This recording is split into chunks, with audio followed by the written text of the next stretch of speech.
Jai Gurudev children, how are you all? I am Sheetal Rawat. I am your third language Hindi teacher. Okay?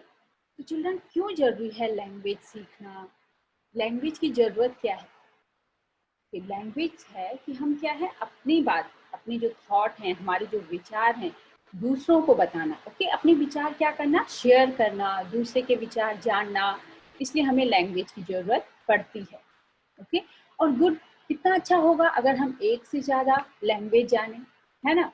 तो आप अपनी mother tongue जानते हो, आपको school में जो है, हम इंग्लिश मीडियम स्कूल में आप पढ़ते हो तो इंग्लिश जानते हो, और आपके लिए बहुत अच्छा चांस है कि आप इसकी मदर टंग के साथ साथ और इंग्लिश के साथ आप लोग एक नई लैंग्वेज भी सीखते हो, है ना? तो आप लोगों के लिए नई लैंग्वेज है हिंदी। ओके? आपने फिफ्थ में पढ़ लिया, आपने फिफ्थ में पढ़े कि कितने अक्षर होते हैं हिंदी वर्णमाला में, अल्फाबेट में। ओके? कितने अल्फाबेट्स होते हैं। सिक्स में आपने उन अक्षरों से शब्द बनाने सीखे एंड देन सेंटेंस बनाने सीखे, छोटी छोटी स्टोरियां पढ़ी, छोटी छोटी कविताएं पढ़ी। ओके? सेवंथ में हम थोड़ी थोड़ी बड़ी बड़ी कविताएं, थोड़ी थोड़ी बड़ी बड़ी स्टोरी पढ़ेंगे। ओके?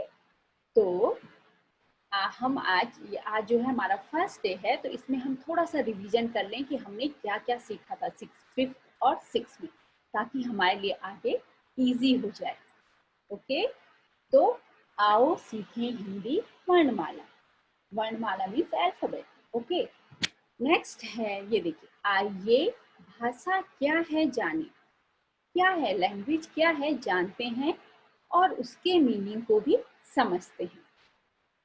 नेक्स्ट है, हर लैंग्वेज के दो रूप होते हैं। कितने रूप होते हैं? दो।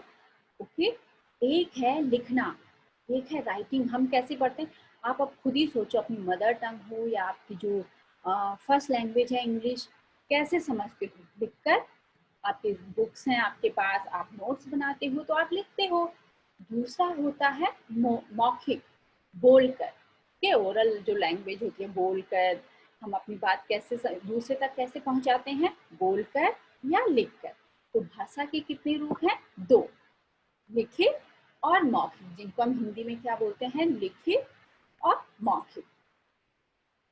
आगे हम पढ़ा था हमने कि भाषा में स्वर और व्यंजन कितने होते हैं। ये हमने पढ़ा था फिफ्थ में भी और सिक्स में भी, है ना?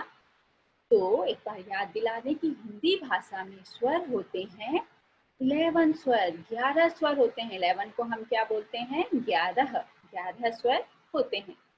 अ से लेकर औ तक ये 11 स्वर हैं। ओके?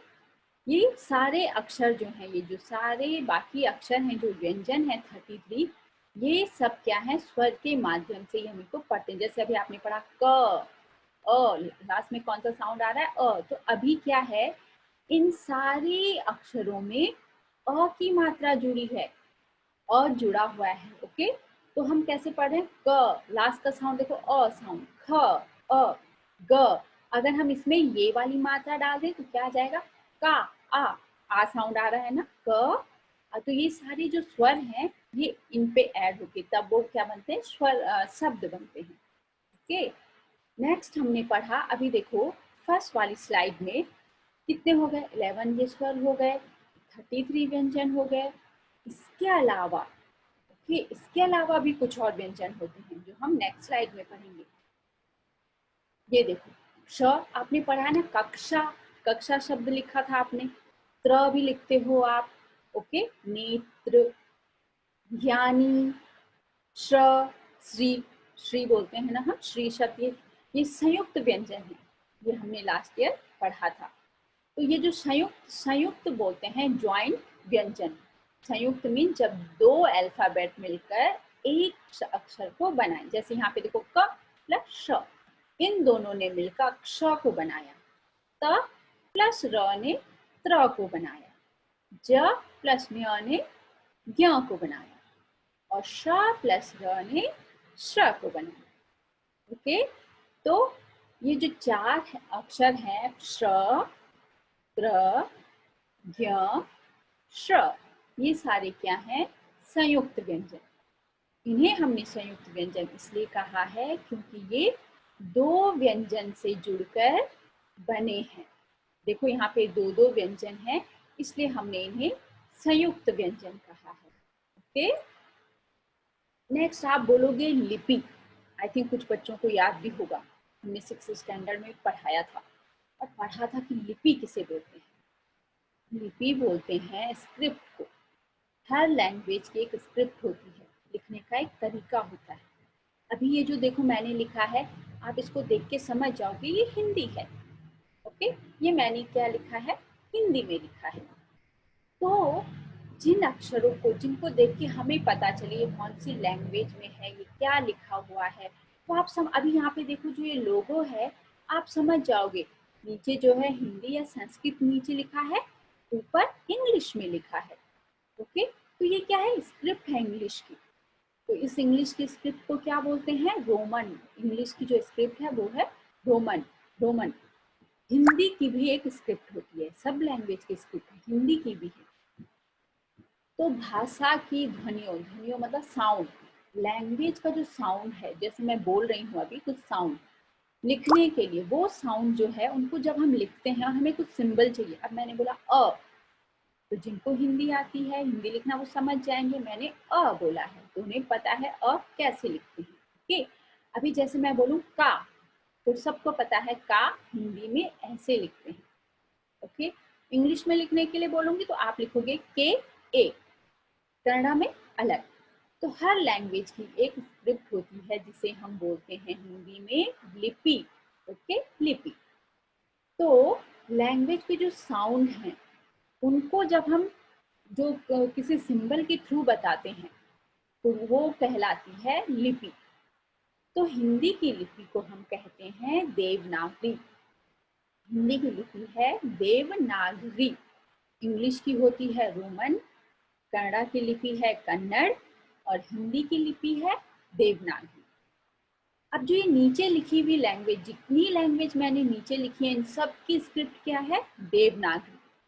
ओके, उनके शब्द अलग होंगे बट वो लिखेंगे बिल्कुल ऐसा ही, जैसे उनका न ऐसे ही होगा, ल ऐसे ही होगा, भ ब द ये सब ऐसे ही होंगे। जैसे किन किन भाषाओं की लिपि देवनागरी है, हिंदी, संस्कृत, मराठी, कोंकणी, नेपाली। ओके, तो इतनी भाषाओं की जो लिपि है वो क्या है, देवनागरी। वो लोग ऐसे ही लिखते हैं, ल को ऐसे ही लिखेंगे, प को ऐसे ही लिखेंगे, जो साउंड है इनको ऐसे ही लिखेंगे। तो हमने पढ़ा है हिंदी वर्णमाला में 11 स्वर हैं, 33 व्यंजन हैं, 4 संयुक्ताक्षर हैं, ज्वाइंट वर्ड अक्षर हैं वो हैं, और हिंदी की लिपि है देवनागरी। हिंदी के अलावा 4 और भाषाओं की लिपि भी देवनागरी है। देखो संस्कृत, यहाँ पे देखो ये संस्कृत में लिखा है विद्या ददाति पूर्णतम।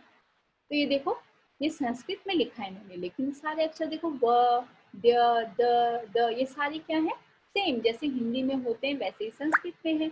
और वैसे भी संस्कृत क्या है, सारी भाषाओं की माँ, जननी, मदर कहा जाता है। ओके, तो ये देखो ये सारे शब्द भी कैसे हैं, जैसे हम सेम हिंदी में यूज करते हैं। तो संस्कृत के अलावा मराठी, कोंकणी, नेपाली ये सारे इसी लिपि, देवनागरी लिपि में लिखते हैं। अब हमने एक और चीज पढ़ी थी, आपने देखा है ना, जब मैंने अल्फाबेट आपको दिखाया था, यहाँ पे देखिए ये देखिए ये वाली लाइन, ट वाली लाइन, ट, ठ, ड, ढ, न। आपने कभी देखा है 6th स्टैंडर्ड में बहुत सारी स्टोरीज में हमने पढ़ा है ड के नीचे से लड़की, लड़की लिखते हैं ना। तो लड़की और चढ़ना, जैसे चढ़ना लिखते हैं, क्लाइंब करना। तो ड और ढ के नीचे वहां पे आपने देखा होगा डॉट, एक स्मॉल डॉट रहता है, बिंदु रहता है। बट यहाँ पे तो नहीं है, क्यों यूज करते हैं हम उस बिंदु को, यहाँ पे नहीं किया है लेकिन वहां पे करते हैं। जैसे लड़की में करना किया था हमने, चढ़ना, ये सब में हमने क्या किया था, ये यूज किया था। जब भी हम लड़की लिखते हैं या लड़का लिखेंगे, ड के नीचे एक बिंदु आ जाता है, क्यों, तो चलो जानते हैं क्यों आता है। ये देखो यहाँ पे देखिए, ड और ढ से अगर, इफ ड एंड ढ से वर्ड स्टार्ट हो रहा हो, जैसे ये देखो डमरू, डमरू, ढक्कन, ओके, ढोल, डरना। अगर ये देखो इनका फर्स्ट अक्षर क्या है, ड, ढ, ढ, ड। अगर इनसे अक्षर स्टार्ट हो रहा हो तो बिंदु या ये डॉट नहीं आएगा। याद रखना, अगर कभी जो शब्द ड और ढ से स्टार्ट हो रहा हो तो उनके नीचे बिंदु नहीं आएगा। लेकिन अगर ये ड और ढ सेकंड नंबर पे या उसके बाद थर्ड नंबर पे आए तो उनके नीचे बिंदु आएगा, वो डॉट आएगा। यहाँ पे देखो पकड़ना, ये देखो थर्ड नंबर पे आ गया तो उसके नीचे डॉट आ गया। छोड़ना, पढ़ना, बूढ़ा, तो इसके नीचे क्या हो गए हैं, ये डॉट आ गए हैं, ये बिंदु आ गए हैं। ओके, तो याद रखना र और ढ से कभी भी कोई शब्द स्टार्ट नहीं होता है। आप कभी भी यहाँ पे आप डॉट नहीं लगा सकते हो, गलत हो जाएगा। ड और ढ से कोई शब्द प्रारंभ मीन्स स्टार्ट होता ही नहीं है। ओके, हमेशा ये जो बिंदु वाले ड और ढ हैं हमेशा सेकंड नंबर पे आएंगे या सेकंड के बाद थर्ड फोर्थ कोई भी नंबर पे आ सकते हैं, लेकिन फर्स्ट पे कभी नहीं। तो ये बात आप याद रखना। ओके, नेक्स्ट है हिंदी भाषा का महत्व। क्यों जरूरी है हमें हिंदी भाषा सीखनी। ओके, क्या है ऐसे कि हम हिंदी भाषा को सीखें। आपको पता है हम स्कूल में हिंदी दिवस मनाते हैं। हम हमेशा 14 सितंबर को हिंदी दिवस मनाते हैं। क्यों मनाते हैं? क्योंकि 14 सितंबर 1949 को हिंदी को राजभाषा का दर्जा दिया गया था। उस दिन उसको एक राज्य की भाषा का दर्जा दिया गया, उसको माना गया था कि हमारे राज्य की भाषा होगी। और दूसरा, क्यों हिंदी सीखना जरूरी है आपको पता है? वर्ल्ड में सबसे ज्यादा कौन सी लैंग्वेज बोली जाती है? इंग्लिश नहीं बोली जाती है। वर्ल्ड में सबसे ज्यादा लोग चीनी भाषा, ओके, चीनी लैंग्वेज, मंदारिन, जिसको हिंदी में हम कैसे बोलते हैं, मंदारिन भाषा, उसको बोलने वाले लोग सबसे ज्यादा हैं। चीनी भाषी लोग बहुत ज्यादा है, मतलब वर्ल्ड में सबसे ज्यादा लोग चीनी भाषा, मंदारिन भाषा बोलते हैं। और सेकंड नंबर पता है किसका है? सेकंड नंबर है हिंदी का। चीन के बाद हिंदी सबसे ज्यादा लोग बोलते हैं। ओके, तो आपने देखा हिंदी कितनी जरूरी है।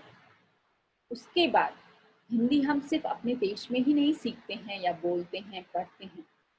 हमारे देश के अलावा विश्व में, वर्ल्ड में 150 से ज्यादा यूनिवर्सिटीज में हिंदी पढ़ाई और सिखाई जाती है।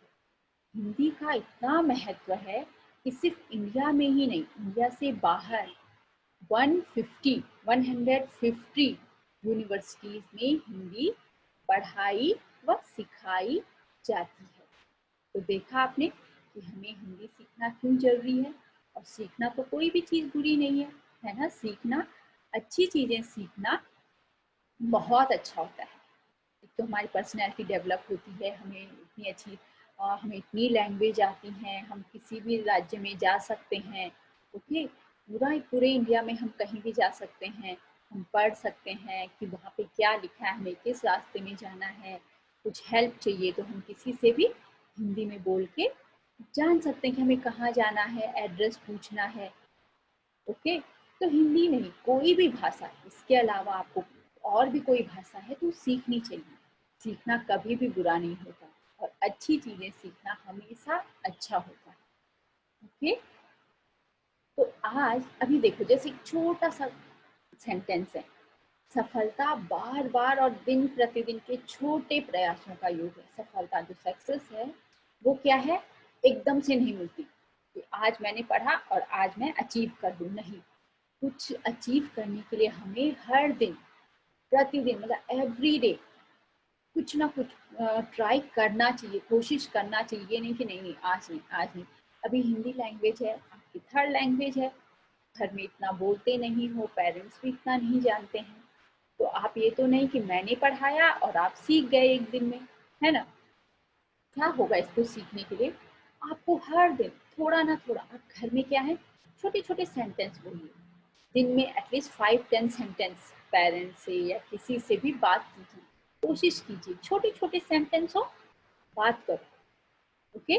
किसी तो क्या है, कोई भी चीज सीखने के लिए या अचीवमेंट पाने के लिए, कुछ भी अचीव करने के लिए हमें ट्राई करना चाहिए, और करना ही है।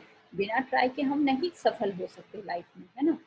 तो अगर हिंदी लैंग्वेज है, उसको हम कैसे सीख सकते हैं, हमें हर दिन कुछ ना कुछ आप लिखिए, डेली 10 वर्ड लिखिए, और 1-2 सेंटेंस, एटलीस्ट दिन में 5 सेंटेंस आप बोलिए, छोटे छोटे सेंटेंस। जैसे मैंने खाना खा लिया है, तो आप एक दिन में 5 से, अब मैं सो रहा हूँ, जो बहुत इजी इजी छोटे छोटे सेंटेंस है जो आपने लास्ट क्लास में या लास्ट ईयर भी सीखे थे। ओके। तो हम हर दिन जब छोटी छोटी कोशिश करेंगे ना, तो एक दिन हम जरूर सफल होंगे। और एक दिन देखना, आप लोग अगर ये छोटी छोटी कोशिश आप सीखने में करोगे, आ, हिंदी लैंग्वेज में भी करोगे, आपका थर्ड लैंग्वेज है, तो एक दिन देखना बहुत अच्छे से हिंदी बोल भी सकते हो, पढ़ भी सकते हो, और लिख भी सकते हो। ओके। तो आज के लिए इतना काफी, बाकी हम नेक्स्ट क्लास में मिलेंगे। जय गुरुदेव।